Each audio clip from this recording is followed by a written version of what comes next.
বেশিরভাগ মানুষ, পুরুষরাও মহিলাদেরকে সময় দেয় না, মহিলাও পুরুষদেরকে সময় দেয়। মহিলা তার বান্ধবী নিয়ে ব্যস্ত, ইউটিউব নিয়ে ব্যস্ত, কোন আইটেম কেমনে রান্ধে সেই আইটেম নিয়ে ব্যস্ত, পুরুষের দিকে তাকানোর সময় নেই। আর পুরুষও তার জগৎ নিয়ে ব্যস্ত। আমরা আমল মনে করি শুধু সুবহানাল্লাহ আলহামদুলিল্লাহ পড়া, এটা যে কত বড় আমল এটা আমরা বুঝি না। আপনার পরিবারের কাছে ভালো হওয়ার জন্য যদি আপনি স্যাক্রিফাইস করেন, ত্যাগ করেন, সবর করেন, আপনি আল্লাহর প্রিয় পাত্র হওয়ার সবচেয়ে সংক্ষিপ্ত পথটা। ফোন জোন সিস্টেম চালু করেন বাসায়, ফোন জোন। ল্যান্ডলাইন ছিল যখন, তখন আমরা কি করতাম, একটা জায়গায় টেলিফোন থাকতো, ওখানে যা কথা বলে আবার রেখে আসতাম। আর এখন মোবাইল নিতে নিতে টয়লেটে, বিছানায়, খাওয়ার টেবিলে, কোথায় নাই, সব জায়গায় মোবাইল। এই আসক্তি আমাদেরকে ধ্বংস করে দিয়েছে। এই জন্য এটা থেকে আমাদের বেরিয়ে আসতে হবে। উত্তম আদর্শ মডেল হওয়া, এটা পরিবারের জন্য খুব জরুরি একটা বিষয়, বিশেষ করে বাচ্চাদের জন্য। বাচ্চারা কিন্তু শুনে শিখে না, তারা দেখে শিখে। বাচ্চারা কিতে শিখে? দেখে শিখে, শুনে শিখে না। লেকচার দিবেন লম্বা লম্বা, করবেন উল্টা পাল্টা, বোরে গালি দিবেন, বাচ্চা শুনবে গালিটা, ও কিন্তু গালিটাই শিখবে। মিথ্যা কথা বাচ্চার সামনে বলবেন, আর বাচ্চারা বলবেন বাবা মিথ্যা বলতে হয় না। তখন বাচ্চা মনে করবে যে এটা কথার কথা, মূলত ওইটাই করতে হয় যেটা বাপ করতেছে। একটি আদর্শ মুসলিম পরিবারের রূপরেখা কি হতে পারে, একটি আদর্শ মুসলিম পরিবারের উপাদানগুলো কি কি হওয়া উচিত, সে বিষয়ে আমি কিছু কথা আপনাদের সঙ্গে আলোচ করতে চাই। আল্লাহ রাব্বুল আলামিন পৃথিবীতে মানুষের অস্তিত্ব, মানব সভ্যতা টিকিয়ে থাকার একমাত্র ব্যবস্থা রেখেছেন, যার মাধ্যমে, তার নাম হলো পরিবার। পরিবার ব্যবস্থার মাধ্যমে পৃথিবীতে মানব সভ্যতা টিকে থাকবে। পরিবার ব্যবস্থা যদি হুমকির মধ্যে পড়ে, পরিবার ব্যবস্থা যদি ভেঙে পড়ে, তাহলে মানব সভ্যতা হারিয়ে যাওয়ার আশঙ্কা তৈরি হবে। পৃথিবীর যে সমস্ত দেশে পরিবার ব্যবস্থাকে খুব বেশি অ্যাপ্রিসিয়েট করা হচ্ছে না, বা পরিবার ব্যবস্থাকে নিরুৎসাহিত করা হচ্ছে, ভেঙে ফেলার চেষ্টা করা হচ্ছে, সেই দেশগুলোতে মানুষের জন্মের হার কমতে কমতে এমন পর্যায়ে এসেছে, প্রত্যেকটা উন্নত দেশ মানুষের জন্মের হার স্বাভাবিক রাখবার জন্য প্রাণান্তকর চেষ্টা করছে, কিন্তু কোনোভাবেই মানুষের জন্মের হার তারা স্বাভাবিক করতে পারছেন না। পৃথিবীর এমন উন্নত দেশ একটাও পাওয়া কঠিন হবে যে দেশে সন্তান জন্মের জন্য প্রণোদনা দেওয়া হয় না। কদিন আগে পত্রিকা দেখেছি যে কোনো এক দেশ রাতে নেট কানেকশন বন্ধ করে দিচ্ছে, বিদ্যুৎ বন্ধ করে দিচ্ছে, শুধুমাত্র মানুষের জন্মের হার স্বাভাবিক রাখবার প্রয়োজন। প্রত্যেকটা উন্নত দেশ মা বাবাকে টাকা পয়সা দিচ্ছে, যে একটা বাচ্চা হলে এত টাকা পাবা মাসে, দুইটা হলে এর বেশি পাবা, তিনটা হলে আরো বেশি পাবা, কিন্তু কাজ হচ্ছে না। কারণ পরিবার ব্যবস্থাকে তারা একটা সময় নিরুৎসাহিত করেছে, এমন পথে হেঁটেছে, মানুষ সন্তান জন্ম দেওয়ার প্রবণতা বা পরিবার ব্যবস্থার যে প্রবণতা, এটা থেকে মানুষ সরে গেছে। মানুষের টেন্ডেন্সি এবং প্রবণতা যখন একবার পরিবর্তন হয়ে যায়, সেটা দ্বিতীয়বার ফিরে আনা এত সহজ নয়। এই জন্য দেখবেন ইসলামী দণ্ডবিধিতে যত অপরাধের শাস্তির কথা আছে, ইসলামী শরিয়া বা বিচার ব্যবস্থা যদি থাকে, তখন সবচেয়ে কঠোর শাস্তি, ইসলামের চেয়ে কঠোর কোনো শাস্তি নেই, যে শাস্তি রাখা হয়েছে যদি কোনো বিবাহিত মানুষ ব্যভিচারে লিপ্ত হয় তার জন্য। এর জন্য যে নির্মম, যে করুণ শাস্তির কথা বলা হয়েছে, এত করুণ এবং নির্মম শাস্তি অন্য কোনো কিছুর ব্যাপারে বলা হয় নাই। কারণ এই ব্যভিচার যদি ব্যাপক হয়, তাহলে সমাজ থেকে মানুষ হারিয়ে যাবে, মানব সভ্যতা হুমকির মধ্যে পড়বে। পৃথিবীর প্রত্যেকটা উন্নত দেশ বাহির থেকে তরুণদেরকে ওয়েলকাম করছে। আমাদের দেশে যে সমস্ত এম্বাসি গুলো বসে আছে, উন্নত দেশের যে সমস্ত এম্বাসি গুলো বসে আছে, আপনি অবাক হবেন, এমন অনেক দেশ আছে যেই দেশের এম্বাসিতে আপনি একজন প্রতিষ্ঠিত ব্যবসায়ী হয়ে ভিজিট ভিসার আবেদন করেন, রিফিউজ হতে পারে, কিন্তু মোটামুটি ইংলিশ মিডিয়াম পড়ুয়া বা জেনারেল মিডিয়াম পড়ুয়া কোনো একজন ভালো স্টুডেন্ট যদি স্টুডেন্ট ভিসার জন্য দাঁড়ায়, তাহলে রিফিউজ হওয়ার সম্ভাবনা খুবই কম। কোন এম্বাসিতে স্টুডেন্ট ভিসা অ্যাপ্রুভালের হার 98%। তার মানে কি, তাদের দেশে তরুণ নাই, তরুণ দরকার, এখান থেকে তরুণদেরকে তারা হায়ার করে নিতে চায়। প্রিয় ভাইরা আমার, আমি একটা কথা সব সময় বলি, আমাদের মুসলমানদের অনেক কিছুই নাই, জাগতিক অনেক কিছুরই অভাব আমাদের আছে, আমরা অনেক ক্ষেত্রে পিছিয়ে আছি। পশ্চিমা পৃথিবী আমাদের থেকে অনেক ক্ষেত্রে এগিয়ে আছে, কিন্তু একটা ক্ষেত্রে আমরা তাদের চাইতে বহুগুণ এগিয়ে আছি আলহামদুলিল্লাহ। সেটা হলো মুসলমানদের পরিবার ব্যবস্থা এখনো পৃথিবীর পূর্ব থেকে পশ্চিম যত উন্নত দেশ আছে, যে কোনো উন্নত দেশের চাইতে আলহামদুলিল্লাহ অনেক ভালো অবস্থানে আমাদের আছে। আমাদের দেশে এখনো মা বাবার সাথে সন্তানের যে ভালোবাসা, হৃদ্যতা, সন্তান মা বাবাকে, মা বাবা সন্তানকে যতটা ফিল করে, অধঃপতন যদিও আমাদের দেশেও শুরু হয়ে গেছে, অধপতনের পরেও আমরা যে অবস্থানে আছি, উন্নত দেশগুলো সেই অবস্থানে নেই। আমাদের এখানে স্বামী স্ত্রীর মধ্যে যে ভালোবাসাটা অধপতন আমাদেরও হচ্ছে, এরপরও যেটুকু আছে উন্নত দেশে স্বামী স্ত্রীর মধ্যে ভালোবাসা, এই বিশ্বাস, এই ভক্তি, এই সৌহার্দ্যপূর্ণ সম্পর্ক, এগুলো তারা কল্পনাও করতে পারে না। প্রিয় ভাইরা আমার, আমাদের এই সম্পদটাকে আমাদের ধরে রাখতে হবে, পরিবার ব্যবস্থাপনাকে টিকিয়ে রাখতে হবে, স্ট্রং করতে হবে, মজবুত করতে হবে। যে ব্যক্তি তার পরিবার নিয়ে সুখী নয়, সে পৃথিবীর কোথাও সুখী নয়। আর যে তার পরিবারে সুখী, তার জন্য দুনিয়াটা একটা জীবন্ত জান্নাতের মতো। আল্লাহ রাব্বুল আলামিন আমাদেরকে পারিবারিক জীবনে সুখী হওয়ার তৌফিক দান করুন। পরিবারের এই সূচনা শুরু কোত্থেকে? আল্লাহ রাব্বুল আলামিন কোরআনে কারীমে সূরা নিসার প্রথম আয়াতে বলেছে, ইয়া আইয়ুহান নাসু তাকু রাব্বাকুমুল্লাযী খালাকাকুম মিন নাফসিন ওয়াহিদা ওয়া খালাকা মিনহা যাওজাহা ওয়া বাসসা মিনহুমা রিজালান কাসীরান ওয়া নিসাআ ওয়াত্তাকুল্লাহাল্লাযী তাসাআলুনা বিহি ওয়াল আরহাম। আয়াতে আল্লাহ বলেছেন, আল্লাহ প্রথম সৃষ্টি করেছেন একজন মানুষ, তার নাম কি? আদম আলাইহিস সালাম। বিভিন্ন বৈজ্ঞানিক গবেষণার বিভিন্ন থিওরি আছে, যেগুলো হয়তো আপনারা পাঠ্যপুস্তকে পড়েনও, কোরআনের সাথে যেগুলোর সংঘর্ষ আছে। একজন ইমানদার সেই theory just as a information, তথ্য হিসাবে সে জানতে পারে, কিন্তু কখনো সেগুলোকে সঠিক বলে বিশ্বাস করতে পারে না। বিজ্ঞান আমাদেরকে অনেক তথ্য উপাত্ত দেয়, কিন্তু মনে রাখতে হবে এই সব তথ্য উপাত্তের ভিত্তি হলো মানুষের গবেষণা, মানব মস্তিষ্ক। আর মানব মস্তিষ্কের সৃষ্টিকর্তাকে আল্লাহ রাব্বুল আলামিন। মানুষের মস্তিষ্ক, মানুষের ইন্দ্রিয় সবসময় সঠিক তথ্য দেয় না। অনেক সময় সঠিক তথ্য দেয়, অনেক সময় ভুল তথ্য দিতে পারে, কিন্তু আহকামুল হাকিমিন আল্লাহ রাব্বুল আলামিনের সকল ইনফরমেশন সকল ভুলের ঊর্ধ্বে। অতএব একজন ইমানদারের গভীর বিশ্বাস থাকতে হবে, দৃঢ় বিশ্বাস থাকতে হবে যে মানুষকে আল্লাহ সৃষ্টি করেছেন কোত্থেকে? মাটি থেকে। প্রথম মানব সন্তান, তার নাম কি? আদম আলাইহিস সালাম, আদি পিতা, মানব জাতির পিতা আদম আলাইহিস সালাম প্রথম নবী এবং প্রথম মানুষ। আল্লাহ বলেছেন এরপর তার থেকে তার স্ত্রী হাওয়া আলাইহিস সালামকে সৃষ্টি করেছে। তাহলে পরিবারের শুরু হলো আদম আলাইহিস সালাম থেকে তার স্ত্রী হাওয়ার মাধ্যমে। এরপরে তাদের উভয় থেকে আল্লাহ বলেছেন ওয়াবাসসা মিনহুমা রিজালান কাসীরান ওয়া নিসাআ, তাদের উভয় থেকে আল্লাহ তাআলা অগণিত পুরুষ এবং নারী সৃষ্টি করেছে। এই হলো পরিবার ব্যবস্থাপনার শুরু। নবী করিম সাল্লাল্লাহু আলাইহি ওয়াসাল্লামের একটা ঐতিহাসিক হাদিস আছে, আপনারা অনেকে শুনে থাকবেন। সেই হাদিসটা হলো, আল্লাহ যখন আদম আলাইহিস সালামকে সৃষ্টি করে জান্নাতে রেখেছেন, জান্নাতে তো কোনো কিছুর অভাব নাই, আছে? ফার্সিতে একটা কবিতা আছে, জান্নাত আজা কে আজারে নাবাশত কাসে রাবা কাসে কারে নাবাশত। জান্নাত সেই জায়গা যেখানে কোনো কষ্ট থাকবে না, কারোর সাথে কারোর কোনো লেনাদেনা থাকবে না, সেখানে সুখী সুখ থাকবে। সেই জান্নাতে আদম আলাইহিস সালামকে আল্লাহ সৃষ্টি করে যখন রেখেছেন, আদম আলাইহিস সালাম জান্নাতের এত নিয়ামত পাওয়ার পরও তিনি কিছুটা অস্বস্তি, কিছুটা অভাব বোধ করছিলেন। একা একা তার নিঃসঙ্গতা ভালো লাগছিল না। এই যে মানুষ সামাজিক প্রাণী, মানুষ একা একা থাকতে পছন্দ করে না। যে মানুষটা সৃষ্টিগত জন্মগতভাবে ইন্ট্রোভার্ট কিসিমের, চুপচাপ কিসিমের, তারও একান্তে কিছু মানুষের সাথে কথা বলতে ইচ্ছা করে, একান্ত শুধুই একা একা কেউ থাকতে চায় না।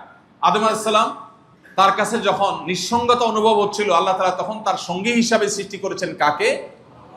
হাওয়া আলাইহিস সালাতু ওয়াস সালাম। যখন স্ত্রী হাওয়া আলাইহিস সালামকে পেয়েছেন, তখন তার কথা বলার মানুষ হলো, সঙ্গী হলো তিনি। এই যে তার সাথে পথ চলা শুরু হলো, আগের সকল অভাব বোধ, সকল বোরিংনেস সব দূর হয়ে গেল। আল্লাহ তাআলা কোরআনে কারীমে বলেছেন, অমিন আয়াতিহি আন খালাকা লাকুম মিন আনফুসিকুম আজওয়াজা। আল্লাহর নিদর্শনগুলোর মধ্যে থেকে একটা হলো তোমাদের থেকে তোমাদের জীবন সঙ্গিনীকে আল্লাহ তাআলা তৈরি করেছেন। এর মানে আবার এটা না যে সকল স্বামীর হাড্ডি থেকে তার স্ত্রী তৈরি হয়েছে, এরকম একটা কথা আমাদের সমাজে প্রচলিত আছে। এটা না, প্রথম মানুষের ক্ষেত্রে এটা ঘটেছে, আর পরবর্তীতে আল্লাহ রাব্বুল আলামিন গোটা পৃথিবীর অন্য সমস্ত প্রাণীর মতোই মানুষের জীবনধারা অব্যাহত রেখেছেন। তো এই আয়াতে আল্লাহ বলেছেন কেন আল্লাহ তাআলা তোমাদেরকে এই পরিবার দিয়েছেন? লিতাসকুনু ইলাইহা। দুই শব্দে আল্লাহ পরিবার ব্যবস্থাপনার উদ্দেশ্য বলেছেন। লিতাসকুনু ইলাইহা, পরিবার ব্যবস্থাপনার উদ্দেশ্যই হলো যাতে মানসিকভাবে তোমরা প্রশান্তিতে থাকতে পারো। এজন্য যত কষ্ট মানুষ করুক, বেশিরভাগ মানুষই পরিবারের কাছে আসার পর তার কষ্ট একটু হলেও লাঘব করতে পারে। হ্যাঁ, আল্লাহর কিছু বান্দা বান্দি আছেন যে বাইরে তারা অনেক সুখে থাকে, ঘরে আসলে বরং অশান্তি। আছে না নাই? পরিমাণে খুবই কম, কিন্তু ওই অশান্তির মধ্যেও কিছু শান্তি আছে। শয়তান আমাদের কাছে ওইগুলাকে বড় করে দেখায়। বউয়ের সাথে, স্ত্রীর সাথে, ভাই বোনের সাথে, মা বাবার সাথে, পরিবারের লোকদের সাথে কিছু হলে শয়তান সেটাকে ফুলিয়ে ফাঁপিয়ে অনেক বড় করে দেখায়, আমাদের মেজাজ গরম হয়। কিন্তু আল্লাহ বলছেন যে পরিবার দেয়াই হয়েছে লিতাসকুনু ইলাইহা, যাতে পরিবারের কাছে গিয়ে তোমরা প্রশান্ত থাকতে পারো। আল্লাহ আমাদের সবাইকে সেই প্রশান্তির তৌফিক এবং নসিব করেন। প্রিয় ভাইরা আমার, আল্লাহ বলেছেন ওয়াজআলা বাইনাকুম মাওয়াদ্দাম ওয়া রাহমাহ, পরিবারের মধ্যে আল্লাহ তাআলা অভূতপূর্ব অবর্ণনীয় ভালোবাসা এবং হৃদ্যতা দিয়ে দিয়েছে পরিবারের মধ্যে। এই পরিবারের হৃদ্যতা ভালোবাসা ছাড়া পৃথিবীতে কখনো মানুষ সুখী হতে পারে না। পৃথিবীর প্রত্যেকটা উন্নত দেশ উন্নতির চরম শিখরে তারা পৌঁছে গেছে। তাদের জীবনযাত্রা এত উন্নত যা আমরা হয়তো কল্পনাও করতে পারি না। তাদের এনভায়রনমেন্ট এত ভালো, পরিবেশ এত সুন্দর স্বচ্ছ যে একটু ধুলা নাই, ময়লা নাই, কালো ধোঁয়া নাই, কেউ কাউকে কষ্ট দেওয়া দেই নাই, অপরাধ প্রবণতা নাই, চুরি ডাকাতির ভয় নাই, খুন রাহাজানির ভয় নাই, রাস্তাঘাট পরিষ্কার স্বচ্ছ, নাগরিক সুযোগ সুবিধা এত বেশি যে বলার মতো না। সবই ঠিক আছে, কিন্তু শান্তি নেই। ঠিক না? ঠিক। একটু খোঁজ খবর নেন, একটু গুগল করেন, একটু অনলাইনে সার্চ করেন, আপনি দেখবেন যে পৃথিবীর সমস্ত উন্নত দেশগুলোতে মানুষ প্রতি বছর আত্মহত্যার প্রবণতা তাদের বাড়ছে, ডিপ্রেশন এবং ফ্রাস্ট্রেশনে ভুগছে, শান্তি নাই। শুধু তারা না, আমাদের দেশেও যাদেরকে আমরা মনে করি অনেক এলিট, যাদেরকে আমরা মনে করি অনেক অভিজাত, যাদের দেখি টাকা পয়সার অভাব নেই, কিন্তু খোঁজ খবর নিয়ে দেখেন আপনার চাইতে সুখ তাদের কম আছে, মানসিক শান্তি তাদের কম আছে। এখন মুশকিল হলো দুনিয়াটা হয়ে গেছে অভিনয়ের দুনিয়া। কিসের দুনিয়া? অভিনয়। সবাই সুখের অভিনয় করে, প্রকৃত সুখে থাকা মানুষের পরিমাণ খুবই কম। ওই কুড়ে ঘোড়া থাকা মানুষটা যখন হাসি মুখে আপনার সাথে কথা বলে, এই হাসিটা অভিনয় ছাড়া, এটা নির্মল, এটা স্বচ্ছ, এটাতে কোনো নাটক নাই, ভনিতা নাই। কিন্তু অনেক অভিজাত, অনেক সম্পদশালী, অনেক রিচ মানুষ আছেন যারা হাসে, কিন্তু এই হাসির পিছনে অনেক বেদনা লুকিয়ে থাকে।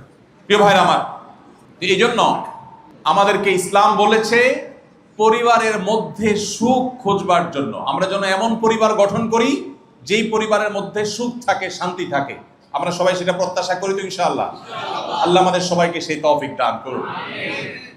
প্রিয় ভাইরা আমার, আম্মা জান আয়েশা রাদিয়াল্লাহু তাআলা আনহা বর্ণিত একটি হাদিস আমি তেলাওয়াত করেছি, তিরমিজিতে বর্ণিত হয়েছে। নবী সাল্লাল্লাহু আলাইহি ওয়াসাল্লাম বলেছেন, খায়রুকুম খায়রুকুম লি আহলি, তোমাদের ভিতরে সবচেয়ে ভালো সে যে তার পরিবারের কাছে ভালো বা পরিবারের জন্য ভালো।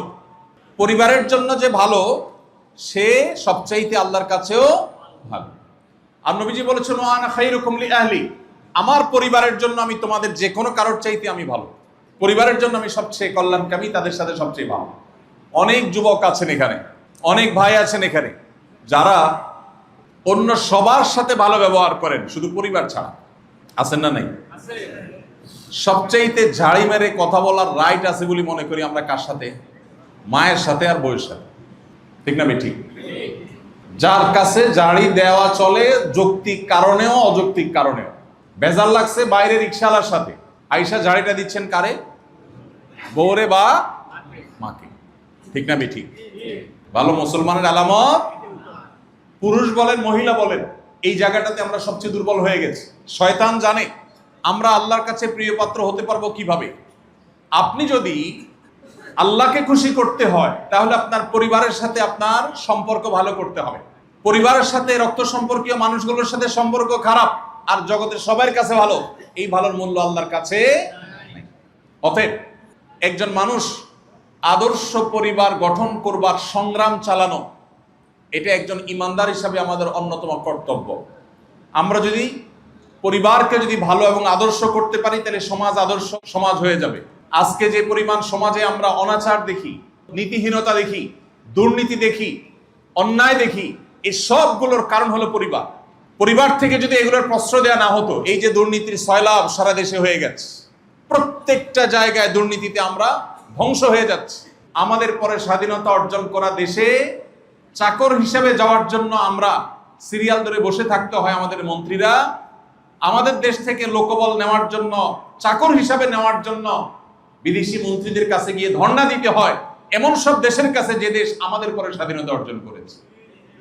বাহিরে গেলে, বিদেশে গেলে দেখা যায় আমরা কোথায় দাঁড়িয়ে আছি আর অন্যান্য দেশগুলো কোথায় চলে গেছে।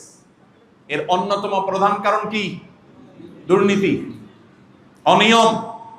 এই দুর্নীতি আর অনিয়ম, এটা যদি বিদায় করতে হয় তাহলে আমাদের পরিবারগুলোতে ইসলামের চর্চা বাড়াতে হবে, আদর্শ পরিবার করতে হবে। পরিবার যদি আদর্শ হয় তাহলে দুর্নীতি দমন হবে। কিভাবে?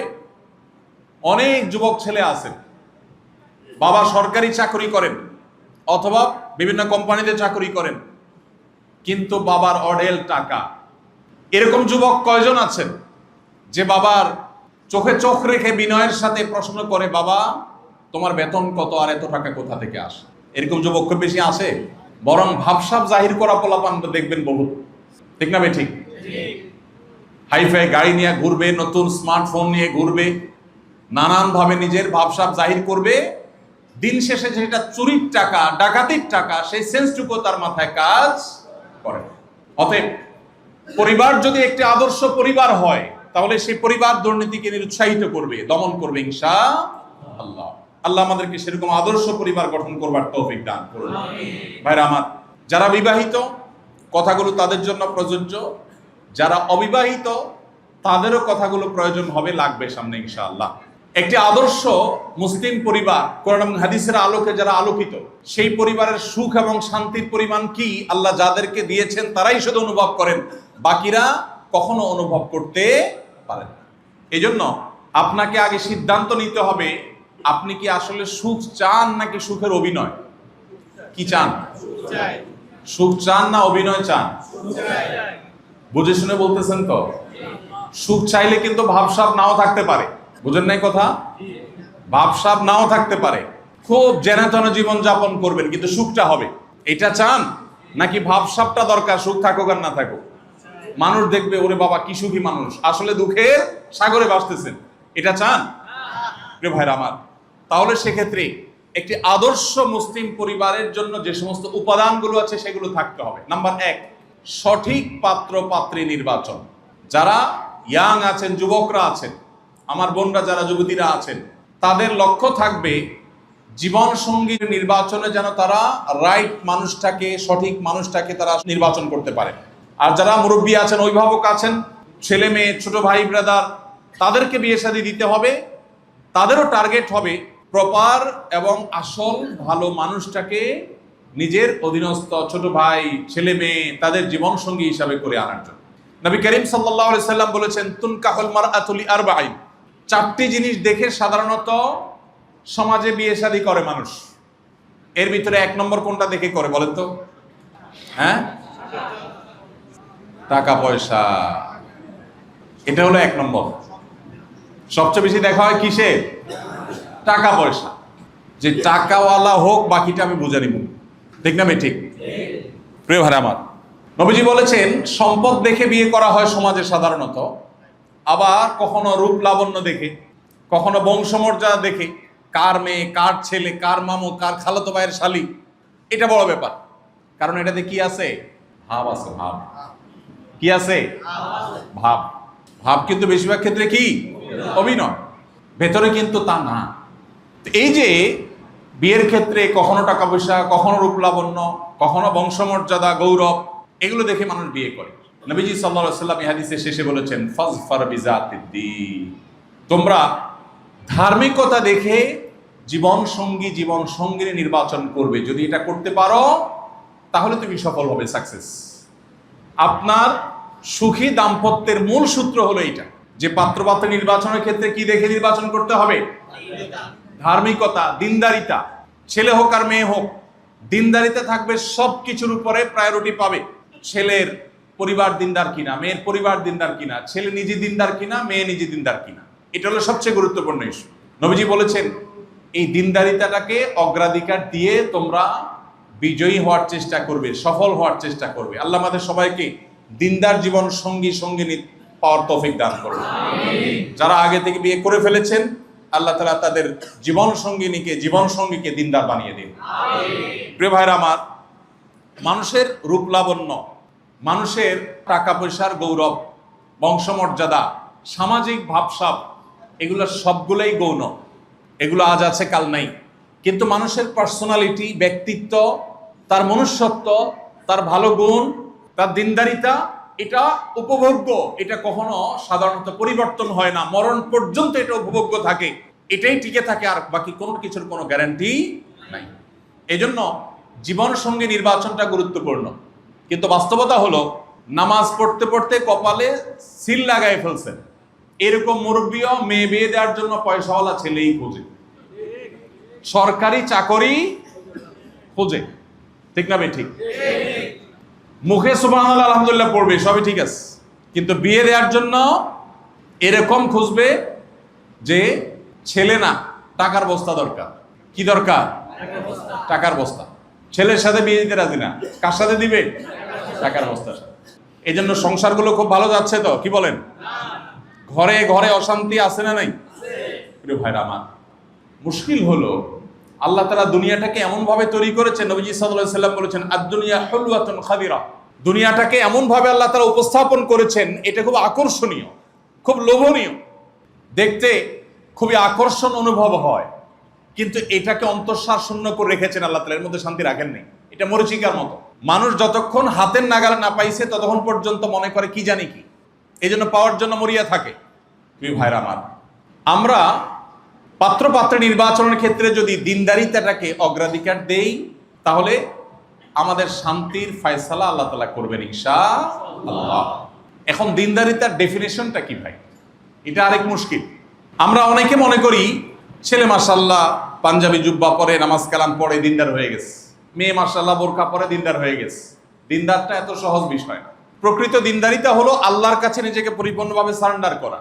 কোরআন এবং হাদিসের সামনে আর কোনো কথা নাই তার, সে নিজেকে সমর্পণ করে দিছে, এগুলো আসল দিনদার। এই মানুষ পাওয়া যায় খুব কম। লেবাসদারে দিনদার বহু আছে, ইবাদতে দিনদার বহু আছে, আচার আচরণে, কায় কারবারে, জীবন মরণ সবকিছু আল্লাহর জন্য উৎসর্গ করে দিয়েছে, আল্লাহর কথার বাইরে সে কোথাও চলতে রাজি না। এটা হলো আসল দিনদার। এই মানুষ কিভাবে চিনবেন? লেবাস দেখে তো মানুষ বোঝা যায় না। এটা চেনার সবচেয়ে বড় উপায় হলো সে কাদের সাথে উঠা বসা করে, তার ছোটবেলা থেকে কাদের সাথে চলাফেরা, কাদের সাথে উঠা বসা, তাদের রিপোর্ট নেওয়া, এটা সবচেয়ে গুরুত্বপূর্ণ। আরো বিভিন্নভাবে আমরা এটাকে এনশিওর করতে পারি।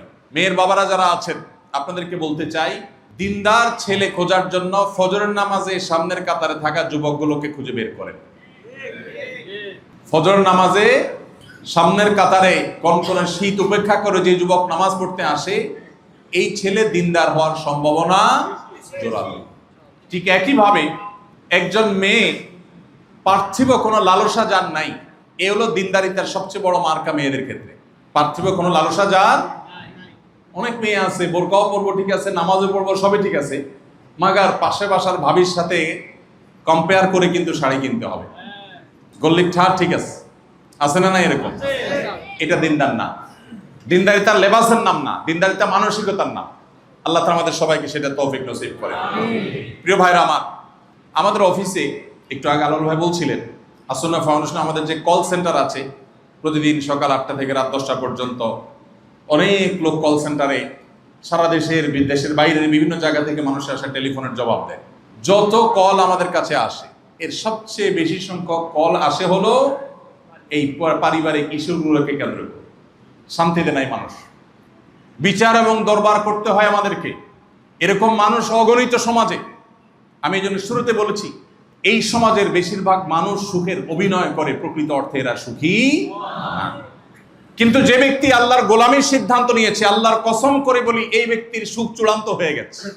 এমন কি সে যদি তার পরিবারে সুখ নাও পায়, তার সান্ত্বনা আছে, সে জানে সে সবর এবং ধৈর্যের বিনিময়ে আল্লাহর কাছ থেকে সুখ পাবেই পাবে। টুমোরো সে আল্লাহর কাছ থেকে আজর পাবে ইনশাআল্লাহ।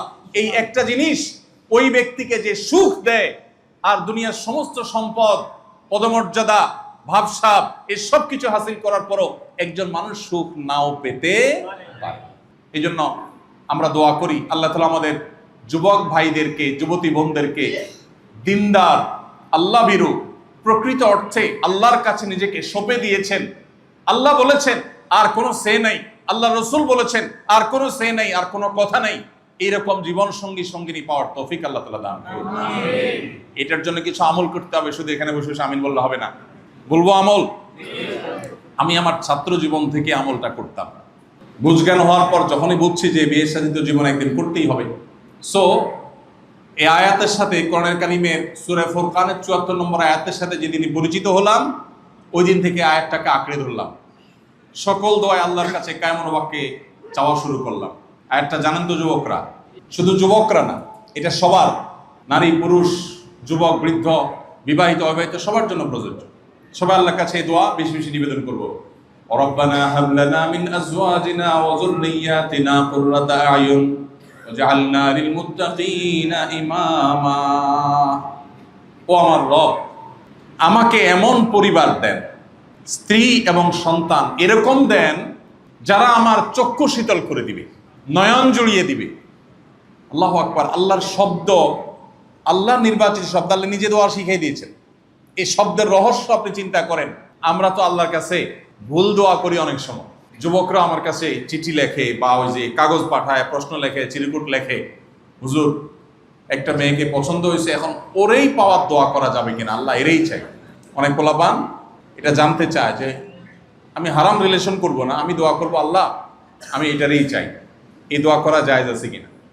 তা আমি বলি দোয়া করা তো জায়েজ আছে, কিন্তু তুমি যেটাকে মনে করছো রাবেয়া বস্রী, এটা তো সাক্ষাৎ শয়তান হতে পারে। পারে কি পারে না? তুমি পানিতে নামার আগ পর্যন্ত বুঝবা না কতদূর ভিজতেছে। অবিবাহিত পোলাপানের চোখে সবই ভালো লাগে, তার বেশিরভাগ ক্ষেত্রে ভালো মন্দ নিরূপণ করবার ক্ষমতা থাকে না। আর সবচেয়ে বড় কথা হলো অদৃশ্যের ইলিম, অজানার ইলিম শুধু কার আছে? আল্লাহর আছে। এই জন্য নির্দিষ্ট কোনো ব্যক্তির জন্য দোয়া না করে দোয়া করতে হয় কিসের জন্য? আল্লাহ আমি তোমার কাছে এমন জীবন সঙ্গী চাই, এমন জীবন সঙ্গিনী চাই যাকে দেখলে আমার অন্তর জুড়িয়ে যাবে, আমার অন্তর চক্ষু শীতল হয়ে যাবে, এরকম জীবন সঙ্গী চাই। সেটা কি আমি যেটারে পছন্দ করছি এটা দিয়ে দিবা নাকি আরেকটা দিয়ে দিবা, এটা তোমার ব্যাপার, আমার দরকার সেটা। আর পার্টিকুলার কোনোটা যদি চান, বহু ছেলে মেয়ে চয়েস করে বিয়ে করেছে, আছে না নাই? বিয়ের আগে কত মহব্বত, কত ভালোবাসার উতাল ফাতাল, কত সব ঢেউ তরঙ্গ, এরপরে চুলাচুলি, আছে না নেই? এজন্য আল্লাহ তাআলা দোয়া শিক্ষা দিয়েছে। আপনি যদি মনে করেন, ছেলে হিসাবে মনে করেন আল্লাহ সুন্দরী রূপসী সম্ভ্রান্ত পরিবারের মেয়ে চাই, দোয়াটা সঠিক হবে? কেন? এই সব কিছু ঠিক থাকার পরে হতে পারে আল্লাহ না করুন এমন মেয়ে যার চরিত্রের সমস্যা আছে, হতে পারে না? আল্লাহ আপনাকে একটা সন্তান দিয়েছেন, সন্তান দেখতে ফুটফুটে সুন্দর কিন্তু মেধাবী না, অথবা মেধাবী দেখতে খারাপ, অথবা দেখতে ভালো মেধাবী কিন্তু বড় কোনো রোগ তার শরীরে আছে। এগুলো কোনোটা কি আমাদের অন্তর জুড়াবে? প্রিয় ভাইরা আমার, এই জন্য আল্লাহ তাআলা এমন এক শব্দ শিখিয়েছেন যে এখানে সবকিছু চাওয়া হয়ে গেছে। এই দোয়া আপনি নিবেদন করেন, সব চাওয়া হয়ে যাবে। আল্লাহ এমন সন্তান, এমন জীবন সঙ্গী সঙ্গিনী চাই, যে জীবন সঙ্গী সঙ্গিনী, যে পরিবার আমার চোখ জড়িয়ে দিবে, অর্থাৎ তার সব দিক থেকে সে পারফেক্ট হবে।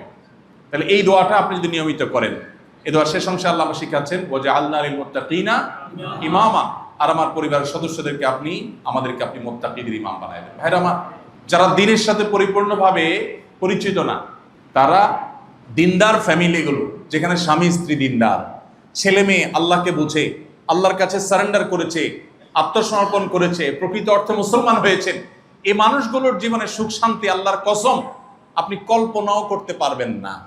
আল্লাহ তাআলার কাছে লাখো কোটি শুকর, আল্লাহ আমাদেরকে সেই নিয়ামত দিয়েছেন। সেই নিয়ামত আমরা প্রতি মুহূর্তে অনুভব করি, আর আফসোস করে সেই মানুষগুলোর জন্য যারা সুখের অভিনয় করে। সুখের কি করে? অভিনয় করে। ফেসবুকে দাঁত বাইর করে দোনোজন ছবি পোস্ট করতেছে, এরপরে যাই চুলাচুলি শুরু, আছে না নাই? এই জন্য সঠিক মানুষ নির্বাচনের জন্য সবকিছুর উপরে দিনদারিতাকে অগ্রাধিকার দিতে, যুবকরা সে দিনদার মানুষ পাওয়ার জন্য শুধু এই দোয়া পড়লেও হবে না, আরেকটা কাজ করতে হবে, সেটা হলো নিজেদেরকে দিনদার হতে হবে।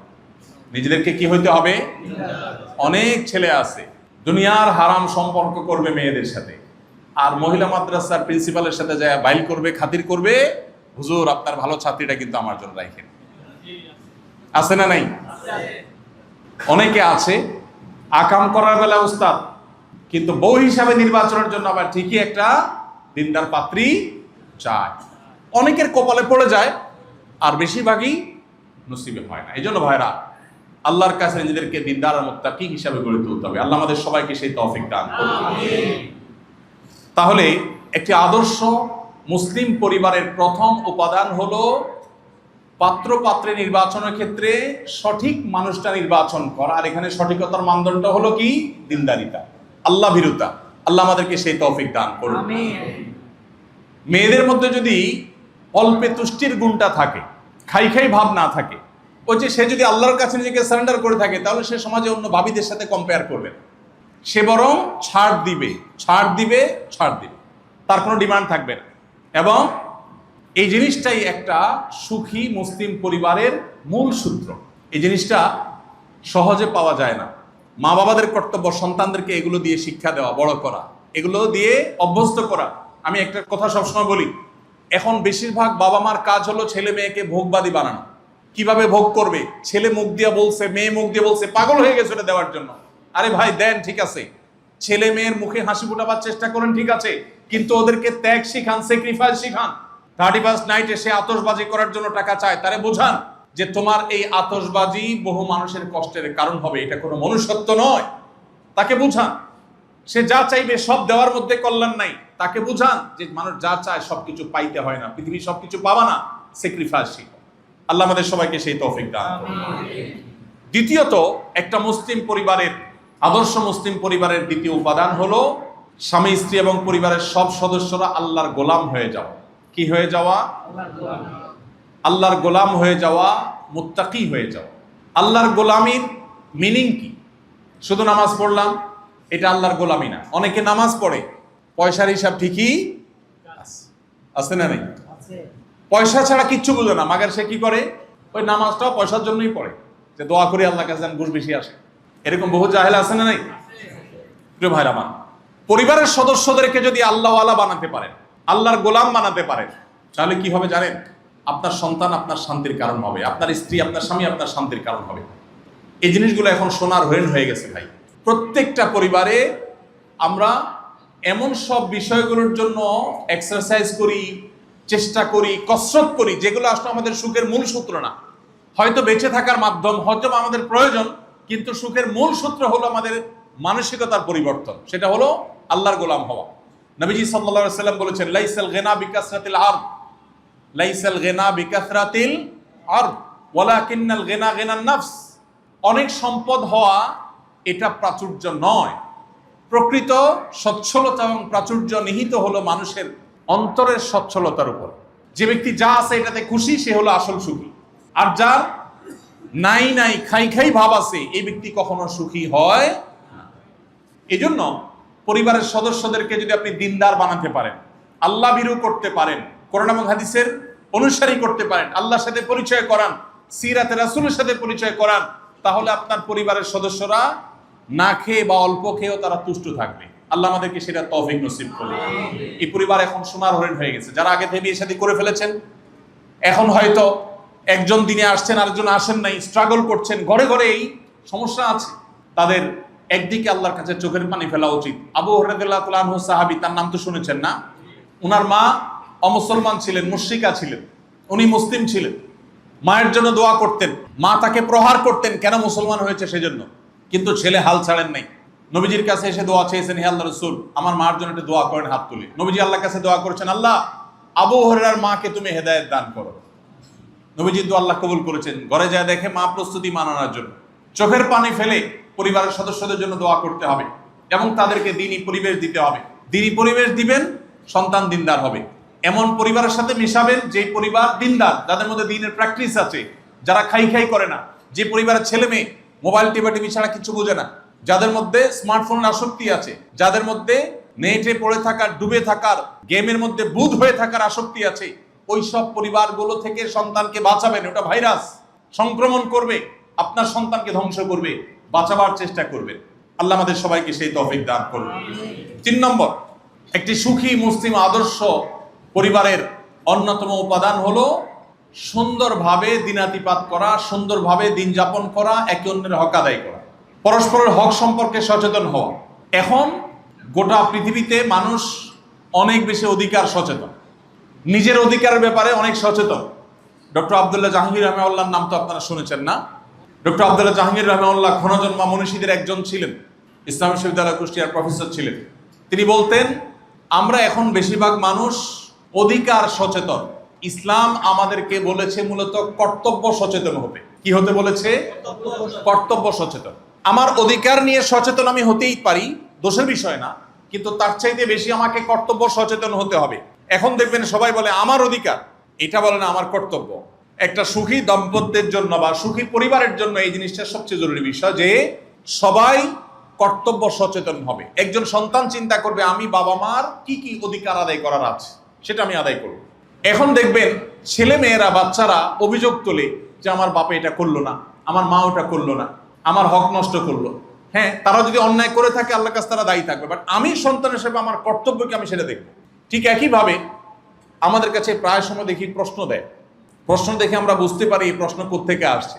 প্রশ্ন পড়ার পর বোঝা যায় যে এই প্রশ্নের সূত্র কি। অনেকে প্রশ্ন লেখে, হুজুর স্ত্রীর অধিকার নিয়ে একটু আজকে ওয়াজ করবেন। এই প্রশ্ন পড়ে আমরা বুঝতে পারি এটা কোনো মহিলার প্রশ্ন, কারণ উনি স্ত্রীর অধিকার নিয়ে ওয়াজ করতে বলছেন, মানে স্বামীরা আজকে নিয়ে আসছেন আসামি হাজির। এখন হুজুর একটু আপনি ওয়াজ করে দেন যদি আমার জামাইটা মানুষ হয়ে যায়। আবার অনেকে প্রশ্ন লেখে, হুজুর স্বামীর অধিকার নিয়ে একটু কথা বলেন। এর মানে প্রশ্নটা করছে কে? পুরুষ।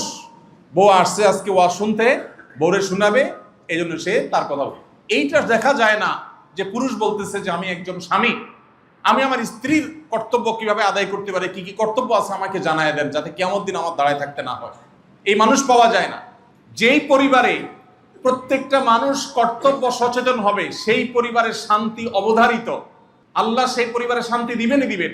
আপনি যদি বলেন যে না আমি কর্তব্য সচেতন কিন্তু আমার সঙ্গী কর্তব্য সচেতন না, অসুবিধা নেই। যিনি কর্তব্য সচেতন না তিনি আল্লাহর কাছে দায়ী থাকবেন, কিন্তু আপনি কর্তব্য সচেতন, আপনার শান্তি নিশ্চিত। আপনি দুনিয়াতে কিছুই পাচ্ছেন না, আল্লাহর কাছে পাবেন। অনেক বোনরা আমাদের কাছে আসেন, চোখের পানি ফেলেন, কান্নাকাটি করেন, ভাই অশান্তির মধ্যে আছি। কি হয়েছে? স্বামীটা অমানুষ, শাশুড়িটা অমানুষ, দেবরটা অমানুষ, ননদটা অমানুষ, সব অমানুষ। আছেন অনেক আল্লাহর বান্দাবান্দি এরকম। আবার অনেক ছেলে পুরুষরা আসেন যে ভাই আমার এই অসুবিধা।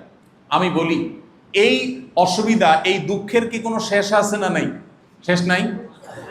কিভাবে শেষ হবে বলেন? আর কিছু না হোক, মৃত্যু আসলেই তো শেষ।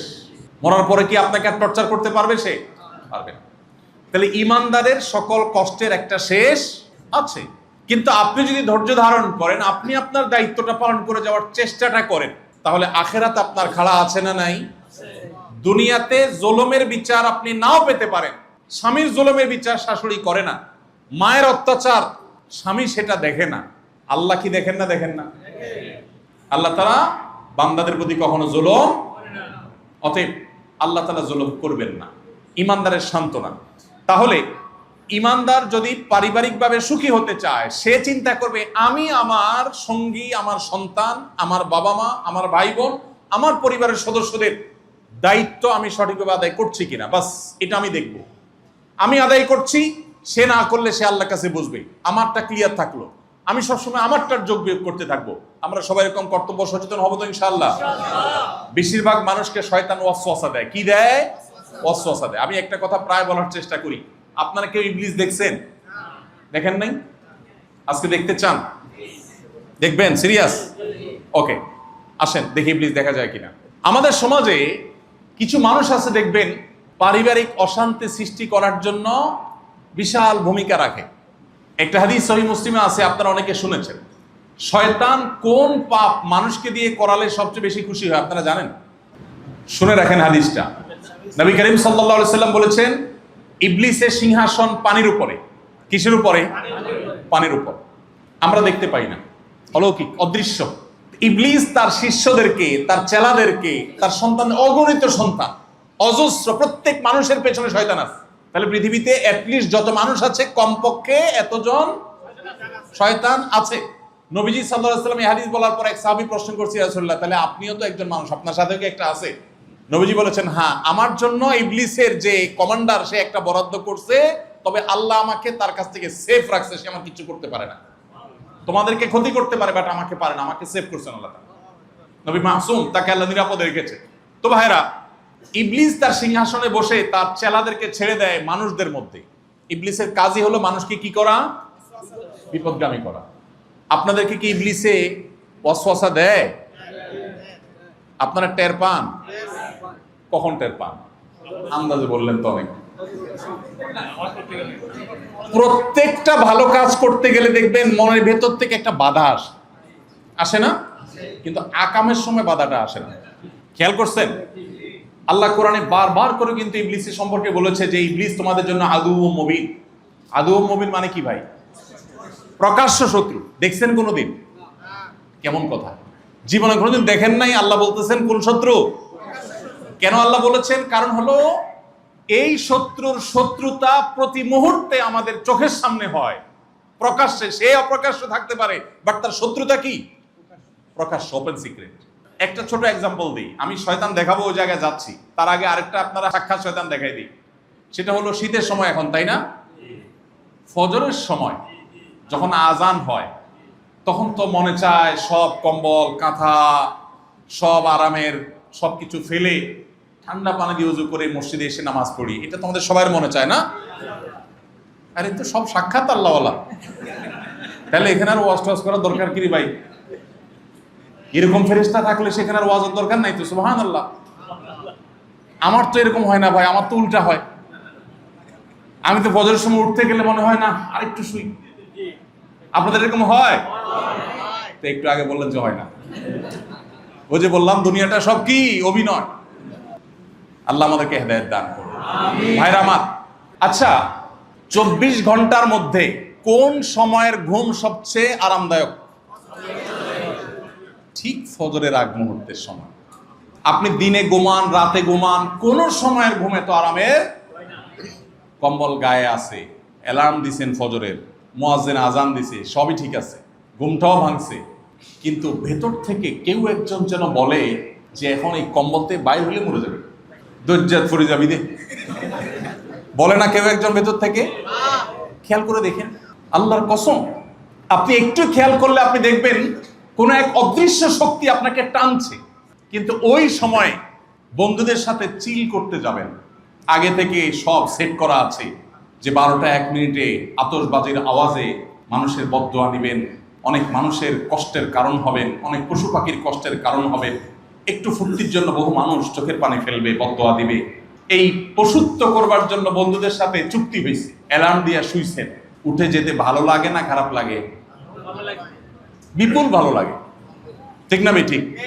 চিল করতে যাবেন, মৌজ মাস্তি করতে যাবেন, তখন আর উঠতে খারাপ লাগে না। কিন্তু নামাজের সময় দেখবেন খারাপ লাগে, লাগে না? লাগে না? নবী করিম সাল্লাল্লাহু আলাইহি সাল্লাম বলেছেন, মানুষ যখন শোয়, ফজরের সময় হয়, শয়তান তার কপালে 3টা গিরা দেয়। আমরা দেখি না, এগুলো অদৃশ্য গিরা। যখন মানুষ আরামের বিছানা ছেড়ে উঠে যায় নামাজের জন্য, একটা গিরা খুলে যায়। খেয়াল করবেন, যদি ফজরের সময় হিম্মত করে উঠে যান, সাহস করে উঠে যান, দেখবেন শরীরটা একটু হালকা হয়ে গেছে। তখনও গিরা 2টা থাকে। কয়টা থাকে? 2টা থাকে। এই তো হাদিস জানে এই লোক। ওই গিরাটা কখন খোলে? শয়তান এবার আপনাকে বলে, হায় হায় রে, কম্বল থেকে বাইরে হয়ে গেছে, এটারে তো শোয় রাখতে পারলাম না। এবার শয়তান সেকেন্ড ট্রাই দেয়। সেটা কি? সেটা হলো, ভাই তোমার মাথা ঠিক আছে? গিজার মিজার কিচ্ছু নাই তোমার বাসায়? যে ঠান্ডা পানি, আরে হাত দিলে তো মরে যাবা, পাগল হয়ে যাবা, কেমনি হাত দিবা? ওরে আল্লাহ। উঠছেন ঠিক আছে, কিন্তু কাচুমাচু করতেছে। হায় হায়, কি করা যায়? কারণ ইবলিস আপনাকে এখন তশকিল করতেছে। ইবলিস আপনাকে বিভিন্ন ভাবে বোঝাচ্ছে যে বাবা খবরদার। আপনি বিসমিল্লাহ পড়ে হাত দিয়ে ওযুটা করে ফেলেন, দেখবেন শরীর আরো হালকা হয়ে গেছে, গিরা আরেকটা খুলে গেছে। এরপরে শয়তান শেষ ট্রাইটা দিবে। এই পাগলারে তো ঠেকানো গেল না কোনোভাবেই, উঠছে আবার ওযুও করছে। এবার শয়তান নেক্সট শুরুতে ধোঁকা নিয়ে হাজির হবে। শয়তান এবার মুফতি সাজবে, মুফতি, একদম আপনার মসজিদের মুফতির মতো একটা মুফতি সাজবে। শয়তান এবার এসে বলবে, ভাই বুঝলাম নামাজ ফরজ পড়তে হবে, নাইলে আল্লাহ জাহান্নাম দিবে, উঠছো ওযু করছো সবই ঠিক আছে, কিন্তু তুমি কি মাসলা জানো বেশি ঠান্ডা বেশি কষ্ট হলে বাসায়ও পড়া যায়? তুমি কি মাসলা জানো এই শীতের দিনে অনেক সময় পাগলা কুত্তা থাকে, যদি কামড় দেয় লাইফ শেষ। তাহলে তুমি ঘরে পড়ে নিতে পারো।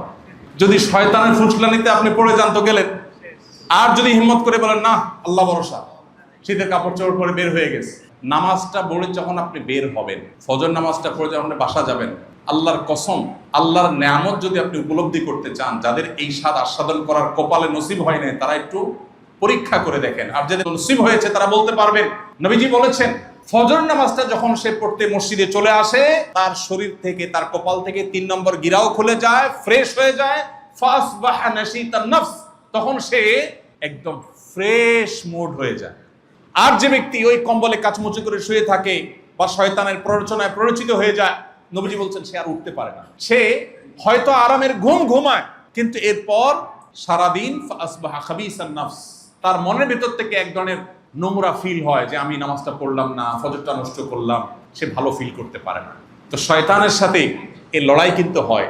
ভারতের একজন কবি উর্দু ভাষায় বলেছেন, সম্ভবত কবি জিগর মুরাদ আবেদি বলেছেন, আরে ये कुश्ती तो है अमर भर की, कभी वो दबा ले कभी तू दबा ले। শয়তানের সাথে লড়াই তো আজীবনের, কখনো ও তোমাকে কাট করে ফেলবে, কখনো তুমি কাট করে ফেলবে। বাচ্চা কাচ্চাকে শয়তানের সাথে ফাইট শিখাবেন। গোটা কোরআনে আল্লাহ তাআলা ফাইট শিখাইছেন। আমরা শয়তানের আলোচনা করি না, শয়তানের ওয়াজ শুনেন এখন নাই, উদাও হয়ে গেছে। এটা শয়তানের বড় শয়তানি, হুজুরদের ওয়াজ থেকে নিজেরে আড়াল করে ফেলছে। যেই কোরআনের পাতা পাতা আল্লাহ শয়তানের কথা বলেছে, সেখানে আমরা ওয়াজ শয়তান নিয়ে কথা বলি না। এখন শয়তান জিনিসটা আমাদের জেনারেশনের কাছে অনেকটা কাল্পনিক হয়ে গেছে, নাউজুবিল্লাহ। অথচ শয়তানের অস্তিত্ব আছে এবং আমরা প্রতি মুহূর্তে অনুভব করি, বাট আলোচনা নেই। তো যেটা বলছিলাম, শয়তান কিন্তু সারাক্ষণ আমাদেরকে খারাপ কাজের পথে পরিচিত করে।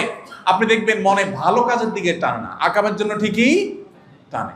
এই জন্য সাক্ষাৎ শয়তান যদি দেখতে চান, ওই যে নবীজি বলেছেন সহিহ মুসলিমের হাদিস, যেটা বলছিলাম, শয়তান পানির উপরে তার সিংহাসন স্থাপন করে বলে, তার ইবলিস তার সদস্যদেরকে পাঠায়া বলে, কে কি আকাম করে আসছো আজকে বলো। ওই যে সে তো শত্রু, আমাদেরকে জাহান্নামে নেওয়া হলো তার টার্গেট। আল্লাহ কোরআনে কারিমে কতবার কত জায়গায় শয়তান সম্পর্কে বলেছে। শয়তান বলেছে, হে আল্লাহ, শপথ করলাম তোমার যে তোমার বান্দাদের প্রতিটা হেদায়েতের মোড়ে দাঁড়িয়ে আমি তাদেরকে বসে বসে গোমরাহ করব। প্রত্যেক বান্দাকে গোমরাহ করবে, সিরাত মুস্তাকিমে বসবে শয়তান, বসে বান্দাকে গোমরাহ করবে। শয়তান টার্গেট করেছে। তো নবীজি বলেছেন, শয়তান সদস্যদের জিজ্ঞেস করো কি করে আসছে। একজন এসে বলে যে একজনকে দিয়ে মানুষ খুন করাইছে, জঘন্য অপরাধ। শয়তান বলবে হ্যাঁ ভালো করছো, মানে তার জন্য ভালো, শয়তানের জন্য ভালো। আবার আরেকজন বলবো যে আমি একজনকে আজকে প্রথম মাদকে হাত বাড়াইছি, অভ্যস্ত করাইছি, শয়তান তাকে অ্যাপ্রিসিয়েট করবে। কিন্তু একজন যখন বলবে যে একটা ঘরে স্বামী স্ত্রীর মধ্যে সম্পর্ক শেষ করে দিস, শয়তান বলবে এটা হলো কাজের কাজ করছে। গোটা পৃথিবী যেদিকে আজকে কান পাতবেন শুনতে পাবেন সংসার ভাঙনের আওয়াজ। আলাল ভাই যে বলেছেন, এই বই আমরা তৈরি করেছি, আমরা চাই এই বই কোটি কোটি কপি মানুষের হাতে হাতে যাক, মানুষ পড়ুক।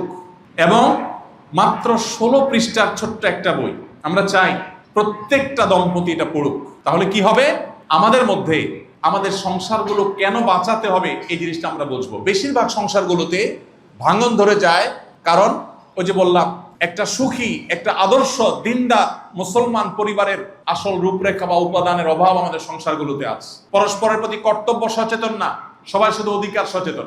আমি একটা কথা সবসময় বলি, বিশেষ করে আমার বোনদেরকে, এই পুরুষ শাসিত সমাজে আমাদের বোনরা অনেকে নির্যাতিত, আবার অনেক সময় উল্টাটাও হয়, পুরুষ নির্যাতিত বেচারা বলতে পারে না, আছে না নেই? দাম্পত্য জীবনে শুরুর দিকে একটা ভিন্ন পরিবারের মানুষ আরেকটা পরিবারের মানুষের সাথে একসাথে থাকবে, ম্যাচ হবে, ব্যাটে বলে সব হবে, সবসময় হয় না, হয় অশান্তি হয়। এই অশান্তিগুলোতে ধৈর্য হারা হতে হয় না।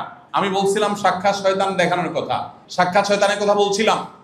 অনেক ছেলেদেরকে বলবে যারা পর্দা মর্দা মানে না, নামে মুসলমান, তার বউ তার বন্ধুদের সাথে দেখা দেয়, আছে না নাই? কেমন মানুষ আপনি? আপনার বউয়ের ছবি তুলে ফেসবুকে দিচ্ছেন, কমেন্টে আপনার এক বন্ধু, আপনার ফেসবুক ফ্রেন্ড, সে এসে লিখে দিচ্ছে কি মাশাআল্লাহ। চোখের গুনাহ করে, চোখের জেনা করে কি লিখতেছে মাশাআল্লাহ। মানে কোথায় মাশাআল্লাহ বলবে আর কোথায় নাউজুবিল্লাহ বলবে এটা জানা নাই, মাশাআল্লাহ। আর কি লেখে বলেন? Nice, beautiful. আর নামার দরকার নেই, থাকো। আচ্ছা, একজন নারীর সৌন্দর্য আর একজন পুরুষ, পরপুরুষ, গায়রে মাহরাম পুরুষ, তিনি কোন নারীর সৌন্দর্য অবলোকন করার পর তার মনের ভিতরে বাই ডিফল্ট একেবারে প্রকৃতিগতভাবে কি চিন্তা আসে? ফাতাবারাকাল্লাহু আহসানুল খালিকিন, না? কি বলেন, কি চিন্তা আসে? আপনারা জানেন না? সবাই জানেন। আপনি যখন অন্য কোনো নারীর খোলামেলা পোশাকে দেখার পর আপনার মধ্যে বাজে চিন্তা আসে, কেউ যদি বলেন না ভাই এটা আসে কেন, এটা তো আপনার মনের সমস্যা, আপনি মন ঠিক করেন। হ্যাঁ, অবশ্যই আপনি মন ঠিক করা উচিত, কিন্তু দুনিয়ার সব মানুষের মন তো আমি নিয়ন্ত্রণ করতে পারবো না। পারবো? এখন এই যে একজন পুরুষ আরেকজন নারীর সৌন্দর্য অবলোকন করার পর, খোলামেলা দেখার পর তার মনের ভিতরে বাজে চিন্তা আসে, আসে না? আসে না? তো আপনি যখন আপনার স্ত্রীর সৌন্দর্য মানুষের সাথে শেয়ার করছেন, বন্ধুর সাথে শেয়ার করছেন, স্ত্রীর সাজাগোজা নিয়ে বলছেন দোস্ত এই যে তোর ভাবি, দোস্ত দেখে যা যা কমেন্ট করার করলো। দোস্ত যদি পুরুষ হয়ে থাকে আর সত্যবাদী হয়ে থাকে, ওর মনের ভিতরে আজ হোক কাল হোক বাজে চিন্তা আসবেই আসবে। যদি বলেন না আমার মনে কোনো খারাপ চিন্তার নামগন্ধ কিচ্ছু আসে না, তাইলে হয় অসুস্থ আর না হলে মিথ্যুক। হয় মিথ্যুক, না হলে অসুস্থ। ঠিক না? ঠিক বলেন। যদি বলে না না আমার ফেরেশতা, আমার একেবারে সুবহানাল্লাহ মা বোন ফিল হয়, বাট এটা হলো ওই বিদ্যুতের 440 লাইনের মতো। এখন বিদ্যুৎ নাই, কখন আসবে তুমি নিজেও টের পাবা না। আল্লাহ তাআলা এমনি এমনি পর্দার বিধান দেন নাই। আল্লাহ সৃষ্টিকর্তা, আল্লাহ জানেন তার কোন সৃষ্টি কিভাবে চললে সেটা রাইট ওয়েতে চলবে এবং সেটা সুফল মানুষ পাবে, এই জন্য আল্লাহ তাআলা বিধান দিয়েছে। এখন যারা নিজেদের পরিবারের মধ্যে এই যে আপনার পর্দার কালচার নাই, পর্দার কৃষ্টি নাই, তারা তাদের স্ত্রীদের বন্ধুদের সাথে দেখা করান, আবার বন্ধুদের স্ত্রী তারা দেখবেন এদের মধ্যে অনেক সময় হয়, সব সময় না, বন্ধুকে দেখবেন অনেকে উস্কে দেয়, দোস্ত বা ভাই আপনার মতো এরকম রাজপুত্র, ইস যে কোনো মেয়ে আপনি বিয়ে করতে পারতেন, এটা কি আপনার কোথা থেকে করলেন? এটা হলো সাক্ষাৎ শয়তান, এটা হলো সাক্ষাৎ এ উস্কাই দিল আর কি, অশান্তি। আবার মহিলারা যায় বলবে কি, একটু সুন্দর সুন্দর হইলে ভাবি ইস আপনার মতো এত সুন্দর একটা মানুষ আপনি রাজপুত্র বিয়ে করতে পারতেন, যাক নসিবে যা আস, এই একটু আলটা মানে দিল আর কি। সাক্ষাৎ ইবলিস, সাক্ষাৎ। অন্যের পরিবারের মিথ্যা সুখের গল্প দিয়ে নিজের সংসারে অশান্তি করবেন না।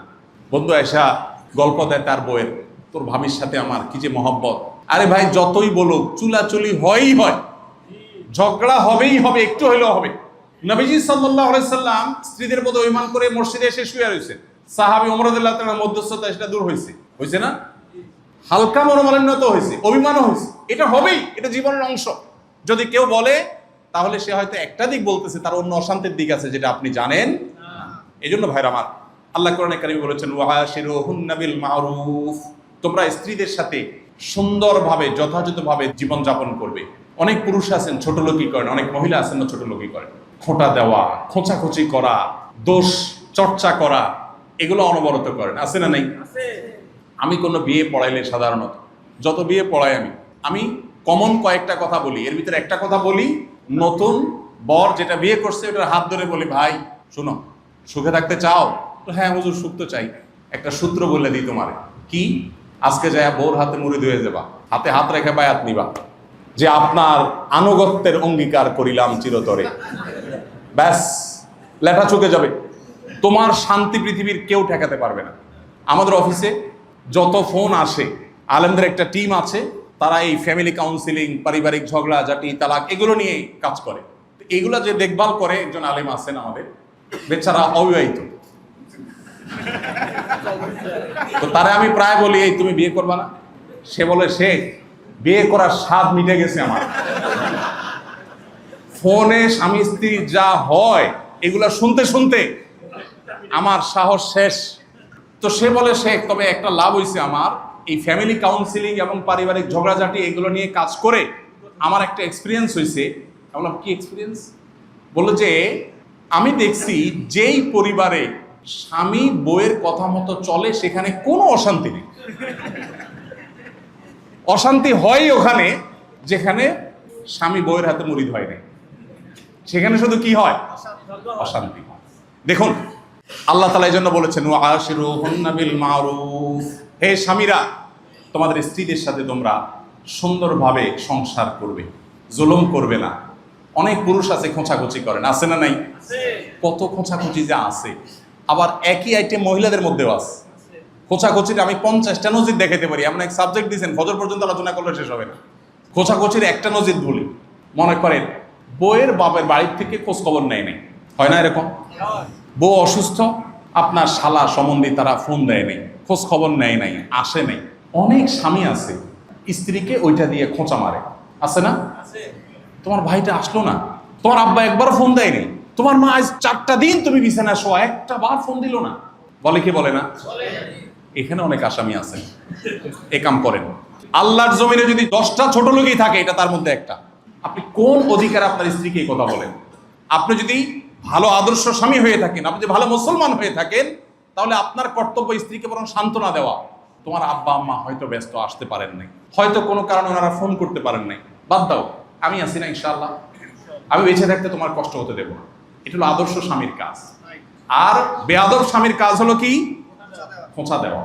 কোনো মেয়েকে তার বাপের বাড়ি থেকে খবর না নিলে তার কি সুখ লাগে? সে তো এমনি মনে কষ্ট আছে, তার মুখটা ছোট। এর মধ্যে যখন আপনি আবার বলবেন তার মুখটা কি ছোট হবে না বড় হবে? ঠিক একই কাজ মেয়েরাও অনেকে করে। মেয়েরা খুশি হয়ে যায় না আবার যে আমাদের পক্ষে ওয়াজ এসে গেছে। মেয়েরা অনেকে করে, বেশি আর কম তো আপেক্ষিক। অনেক মেয়েরা করে। কিভাবে করে? আচ্ছা, তুমি তোমার ভাই বোনের জন্য কি না করছো, কিন্তু তোমার ছেলেদের জন্য একটু বিষও কোনোদিন এরা কিনে দিয়েছে? কোনোদিন বলে না? বলে না? তুমি তোমার এই বাপ মার কথায় কি না করলা, সব করলা, কিন্তু এরপরও ওই ছেলের দিকেই টানে। বলে কে? বলে না? এটাও আরেক অমানসিকতা এবং অভদ্রতা, অসৌজন্যতা এবং মুসলমান সুলভ আচরণ না। কারণ আপনার স্বামী তার ভাই বোন দ্বারা যদি নিগৃহীত হয়, তার কাছে কি ভালো লাগে? তাহলে আপনার দরকার সান্ত্বনা দেওয়া। বাদ দাও, ভাই ব্রাদার ওরা ভুল করছে, একসময় বুঝবে হয়তো, আর না বুঝতে না বুঝুক। ওরা তোমার হক নষ্ট করছে, ওরা আল্লাহর কাছে দায়ী থাকবে। তুমি টেনশন করবা না, আল্লাহ ভরসা, আমরা সুখেছি, আমাদের কোনো চাহিদা নাই, আল্লাহর কাছে পাইলেই হলো। তুমি তো আল্লাহর জন্য করছো, ওদের ফিডব্যাকের জন্য করো নাই। সো ওরা কিছু দিলে দিল, না দিলে নাই, ওরা আল্লাহর কাছে বুঝবে, আমাদের আর তুমি টেনশন করিও না। এটা হলো আদর্শ স্ত্রীর কথা। আমরা প্র্যাকটিস করবো তো ইনশাআল্লাহ। এরকম আমি অন্তত 50টা উদাহরণ এখন দিতে পারবো যে আমাদের সংসারগুলোতে যে পরিমাণ ছোট লোকই হয়। নামাজি মানুষরা এই ছোট লোকই অনেক সময় করে, রোজাদার মানুষরা করে। মনে রাখবেন, দাড়ি কতগুলো লম্বা হইল আর নামাজ কতগুলো, এর মাধ্যমে শুধু দিনদার হয় না। মানুষের দিনদারিতা প্রকাশের সবচেয়ে বড় সূত্র হলো তার আখলাক, তার আচরণ। নবীজি বলেছেন, মা মিন শাইইন ইউদাউ ফিল মিজান ইয়াউমাল কিয়ামাতি আসকালু মিন হুসনিল খুলুক। কিয়ামতের ময়দানে উত্তম আচরণের চাইতে ভারী কোনো আমল আর হবে না।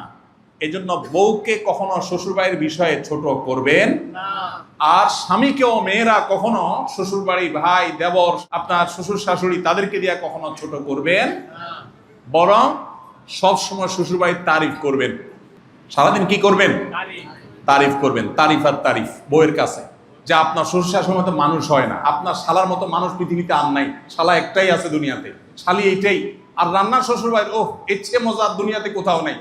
শুধু তারিফ করবেন। আমাকে এক বড় ডাক্তার, একজন বড় শিল্পপতি, দেশের একেবারে প্রথম 5-10 জনের মধ্যে একজন হবে, আমাকে এই বুদ্ধি শিখাইছে। বলছে, হুজুর, আপনারা হুজুর মানুষ, বিভিন্ন জায়গায় যায় যায় খান, পরের বাড়িতে অনেক বেশি খাওয়া লাগে আপনাদের, না খাইতে উপায় নেই, মানুষ খাইতে বলে।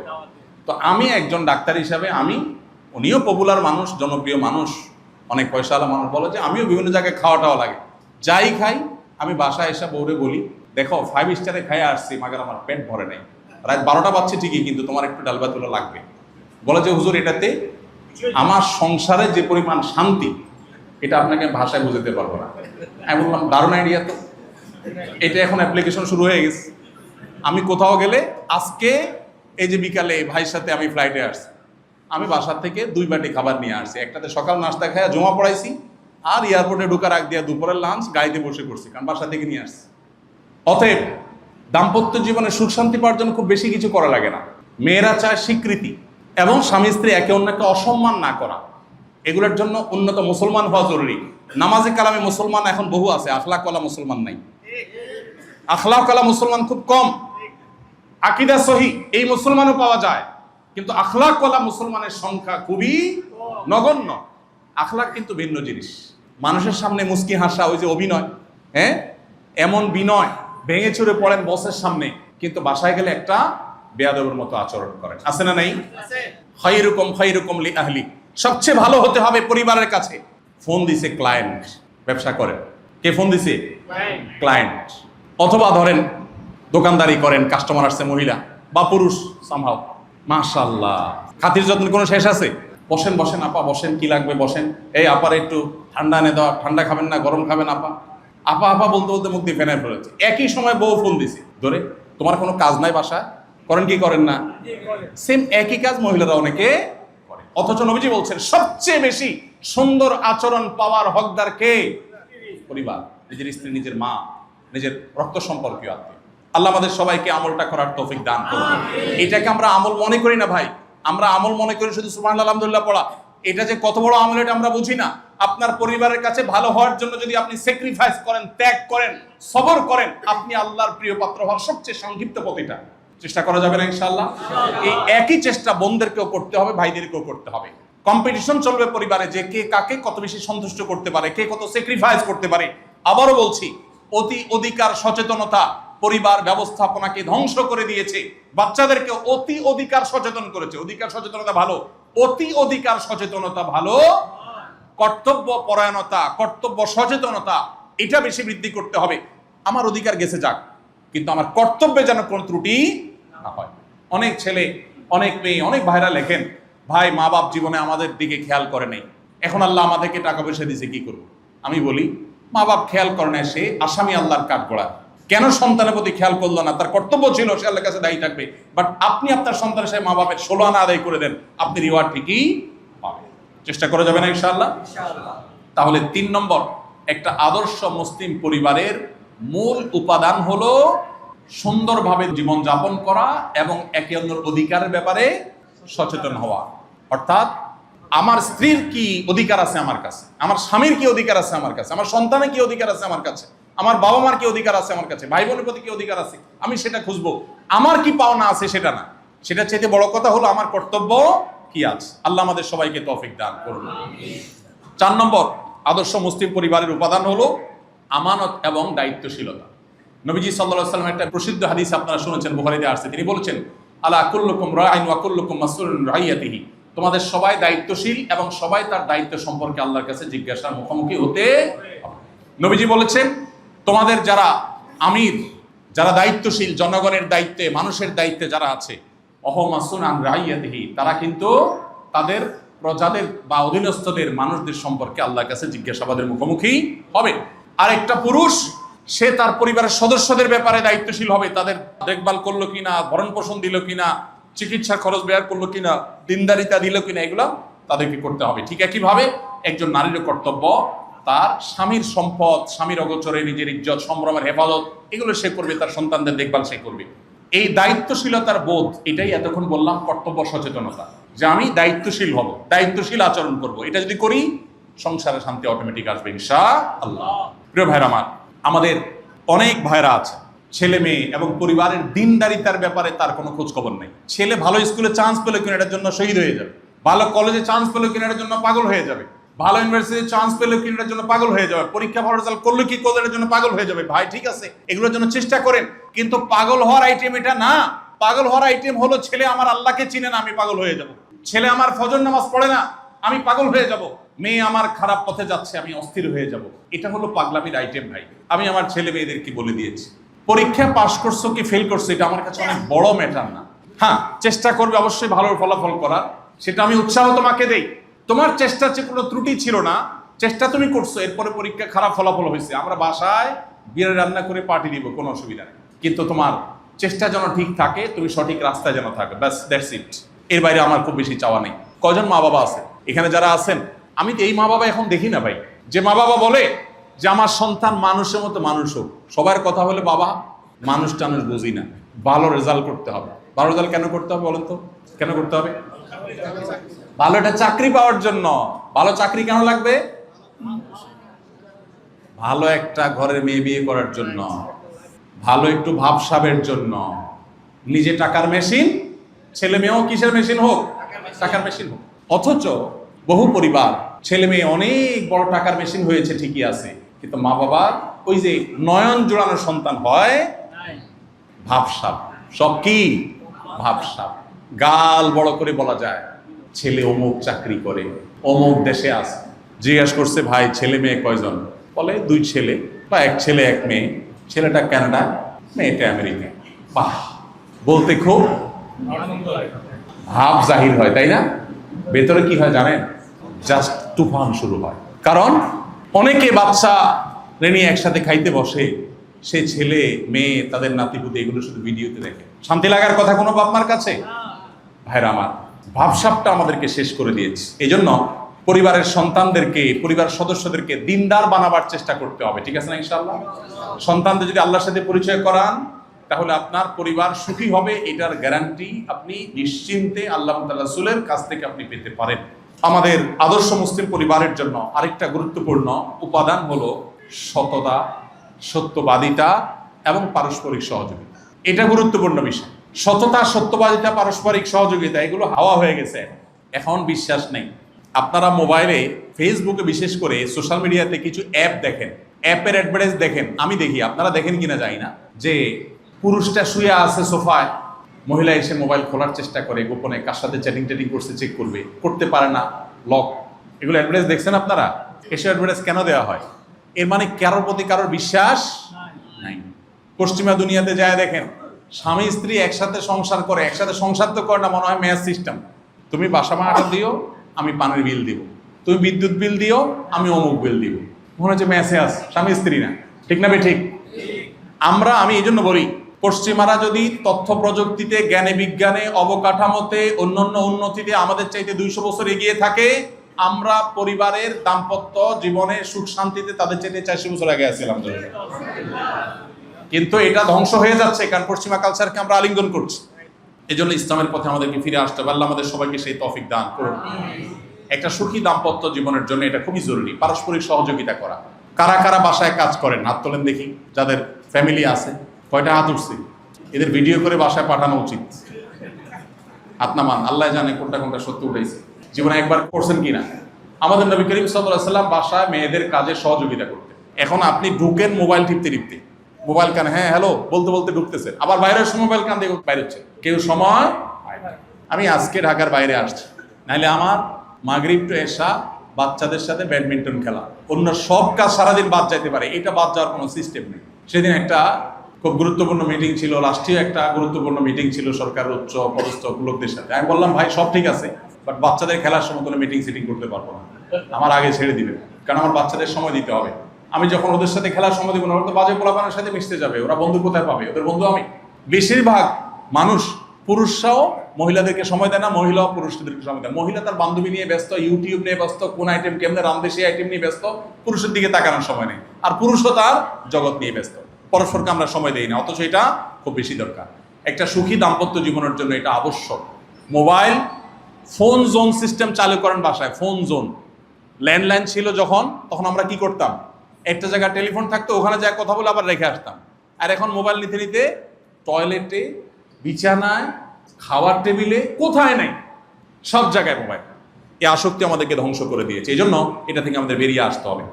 উত্তম আদর্শ মডেল হওয়া, এটা পরিবারের জন্য খুব জরুরি একটা বিষয়, বিশেষ করে বাচ্চাদের জন্য। বাচ্চারা কিন্তু শুনে শিখে না, তারা দেখে শিখে। বাচ্চারা কিতে শিখে? দেখে শিখে, শুনে শিখে না। লেকচার দিবেন লম্বা লম্বা, করবেন উল্টা পাল্টা, বোরে গালি দিবেন, বাচ্চা শুনবে গালিটা, ও কিন্তু গালিটাই শিখবে। মিথ্যা কথা বাচ্চার সামনে বলবেন, আর বাচ্চারা বলবেন বাবা মিথ্যা বলতে হয় না, তখন বাচ্চা মনে করবে যে এটা কথার কথা, মূলত ওইটাই করতে হয় যেটা বাপ করতেছে, ঠিক না ভাই? ঠিক। এই জন্য তাদের সামনে আদর্শ হতে হয়, উত্তম উদাহরণ হতে হয়, এবং দাম্পত্য জীবনের সর্বক্ষেত্রে সুখের মূল মন্ত্র হলো ধৈর্য এবং তুষ্টি। ধৈর্য এবং তুষ্টি, যা আছে সে অবস্থায় ধৈর্য ধারণ করা, আর যেটা হয়েছে সেটাতে মেনে নেওয়া।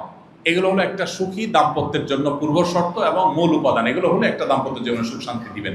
আল্লাহ আমাদের সবাইকে, আমাদেরকে পারিবারিক জীবনে সুখী হওয়ার তৌফিক দান করুন। আমাদের পরিবারের সদস্যদের সবাইকে আল্লাহ তাআলা মুত্তাকিদের ইমাম বানায় দেন। আমরা যেন সবাই দাম্পত্য জীবনে আল্লাহর ফরমাবরদার, আল্লাহর অনুগত, আল্লাহর এবং তার রাসূলের অনুসারী বান্দা হিসাবে আমাদের পরিবারগুলোকে যেন গড়ে তুলতে পারি, সেই তৌফিক আল্লাহ তাআলা দান করুন। আমাদের সন্তানরা দুধে বাঁধে থাকুক, তার চেয়ে বড় কথা তারা দিনদার থাকুক, আল্লাহ ভীরু থাকুক, তারা দিনমুখী থাকুক, তাহলে ইনশাআল্লাহ এই পরিবার আপনার পরম সুখের কারণ হবে, এই পরিবার আপনার কাছে উপভোগ্য হবে। আল্লাহ আমাদের সবাইকে আমলের তৌফিক দান করুন।